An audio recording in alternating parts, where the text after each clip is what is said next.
High దోస్తులు, ఈ వీడియోలో మనము బ్లౌజ్ కట్ చేసేటప్పుడు క్లాత్ అటు ఇటు జరుగుతుంది కదా, ఈ టిప్పు ఫాలో అవ్వండి.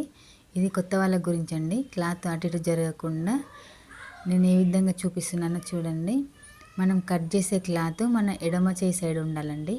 చూడండి, ఇప్పుడు నేను ఈ వీడియోలో చూపించినట్టుగా కట్ చేసే క్లాత్ ఎడమ చేయి సైడ్ ఉండాలి. కట్ చేసేటప్పుడు కూడా మన ఎడమ చెయ్యి క్లాత్ పైనే ఉండాలి. చూడండి, లైనింగ్ కట్ చేసినా ఒరిజినల్ పీస్ కట్ చేసినా కానీ కట్ చేసేటప్పుడు మన ఎడమ చెయ్యి కట్ చేసే క్లాత్ పైన ఉంటే మనం మార్క్ చేసుకుంటాం కదా, సేమ్ అదే విధంగా కట్ చేయొచ్చు. లేకపోతే క్లాత్ అటు ఇటు జరుగుతుంది.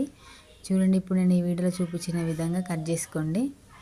నీట్గా వస్తుంది, క్లాత్ జరగకుండా ఉంటుందండి. కొత్త వాళ్ళ గురించి ఈ టిప్పు ఫాలో అవుతారని అనుకుంటున్నాను. కొత్త వాళ్ళు ఈ టిప్పు కొత్త వాళ్ళకు చాలా ఉపయోగపడుతుందని కూడా అనుకుంటున్నాను. ఈ వీడియో మొత్తం చూడండి, లైక్ చేయండి, షేర్ చేయండి, సబ్స్క్రైబ్ చేయండి దోస్తులు.